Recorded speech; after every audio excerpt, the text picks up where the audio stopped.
पहलगाम हमले के बाद भारत पाकिस्तान पर कभी भी हमला कर सकता है। यह डर पाकिस्तान को सता रहा है और अब जब पीएम मोदी मीटिंग्स पर मीटिंग्स कर रहे हैं तो उनका यह डर और बढ़ रहा है। एक्शन के लिए सेना को खुली छूट देने के बाद 30 अप्रैल को प्रधानमंत्री मोदी ने 5 बड़ी बैठक की हैं। क्या पाक पर एक्शन की रणनीति बन चुकी है? आखिर इन बैठकों में कौन कौन शामिल हो रहा है और बैठकों में हुई चर्चा पर क्या अपडेट है, बताएंगे ये सब कुछ आपको इस वीडियो में। नमस्कार, मेरा नाम है मेघना सचदेवा और आप मुझे देख रहे हैं लोकमत हिंदी पर। पहलगाम हमले के बाद पीएम मोदी ने बुधवार को एक के बाद एक 5 मीटिंग्स की। इसके बाद वो पीएमओ पहुंचे। प्रधानमंत्री ने 3 घंटे में कुल 5 मीटिंग्स की। इनमें सीसीएस और सीसीपीए की बड़ी अहम बैठक की अध्यक्षता की। इससे पहले 29 अप्रैल यानी मंगलवार को तीनों सेनाओं के प्रमुखों के साथ भी बैठक की गई थी, जहां सेना को खुली छूट भी दी गई। 30 अप्रैल को पहले सुबह 11 बजे सीसीएस यानी कैबिनेट कमेटी ऑन सिक्योरिटी की बैठक हुई। एक हफ्ते में दूसरी बार सीसीएस की बैठक बैठी है। पहलगाम हमले के बाद अगले ही दिन यानी कि 23 अप्रैल को भी सीसीएस की ऐसी ही मीटिंग हुई थी। इसमें पीएम मोदी के अलावा रक्षा मंत्री राजनाथ सिंह, गृह मंत्री अमित शाह, विदेश मंत्री डॉक्टर एस जयशंकर और वित्त मंत्री निर्मला सीतारमण मौजूद थी। जानकारी के मुताबिक सीसीएस में जम्मू कश्मीर की सुरक्षा को लेकर चर्चा हुई और पहलगाम टेरर अटैक के बाद भारत का किस तरह का रिस्पॉन्स होना चाहिए, इस पर भी बात हुई है। इसके बाद हुई सीसीपीए की बैठक यानी cabinet committee on political affairs की मीटिंग।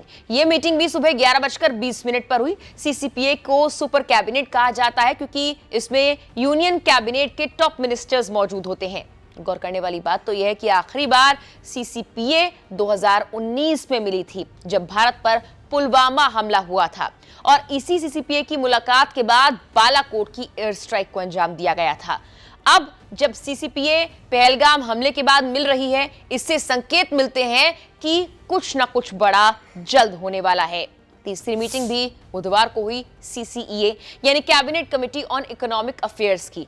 पहलगाम हमले के बाद हो रही इस मीटिंग के मायने काफी अलग हैं। इसमें भी कैबिनेट के तमाम टॉप मिनिस्टर्स होते हैं। प्रधानमंत्री, वित्त मंत्री, रक्षा मंत्री, गृह मंत्री, विदेश मंत्री के अलावा कृषि मंत्री, सड़क परिवहन मंत्री, commerce minister, heavy industry minister और शिक्षा मंत्री भी इस मीटिंग का हिस्सा बनते हैं।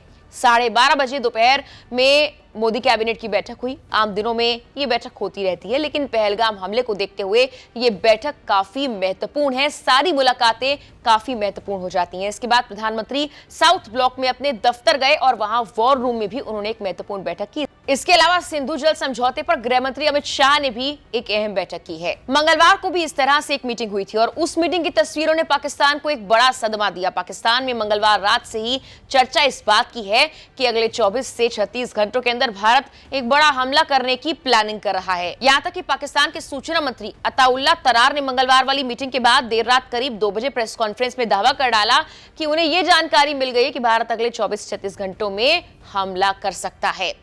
पाकिस्तान के सूचना मंत्री अताउल्ला तरार ने सोशल मीडिया पर एक पोस्ट किया और लिखा कि पाकिस्तान के पास विश्वसनीय खुफिया जानकारी है कि भारत पहलगाम की घटना को झूठे बहाने के रूप में इस्तेमाल कर अगले 24 से 36 घंटे के अंदर सैन्य हमला कर सकता है। बता दें कि प्रधानमंत्री नरेंद्र मोदी ने पाकिस्तान के मामले में तीनों सेनाओं को खुली छूट दे दी है।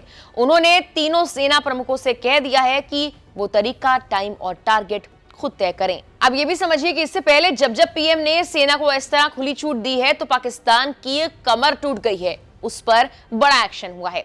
याद कर लीजिए 18 सितंबर 2016 जम्मू कश्मीर के उरी में आर्मी कैंप पर आतंकी हमला हुआ था। इस हमले के बाद प्रधानमंत्री मोदी ने जैसे ही सेना को खुली छूट दी थी तो उनके बयान के सिर्फ 4 दिन बाद यानी 28 सितंबर को भारतीय सेना ने पीओके में घुसकर सर्जिकल स्ट्राइक की थी। इसमें 38 आतंकियों और 2 पाकिस्तानी सैनिकों को मार गिराया गया था।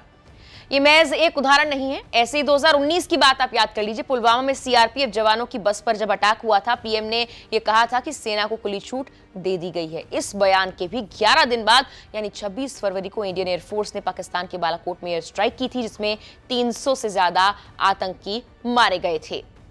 अब जाने से पहले आपको यह भी बता दें कि पाकिस्तानी सेना लगातार 6ठी बार सीज फायर का उल्लंघन कर चुकी है। मंगलवार रात पाकिस्तान की ओर से लाइन ऑफ कंट्रोल यानी एलओसी पर बारामूला और कुपवाड़ा सेक्टर में फायरिंग की गई है।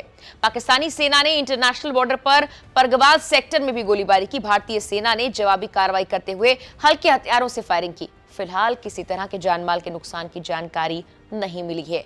अब देखने वाली बात यह है कि इन मीटिंग्स के बाद क्या भारत कुछ बड़ा प्लान कर रहा है, और अगर कर रहा है तो ये कब होने वाला है। फिलहाल के लिए इस वीडियो में इतना ही।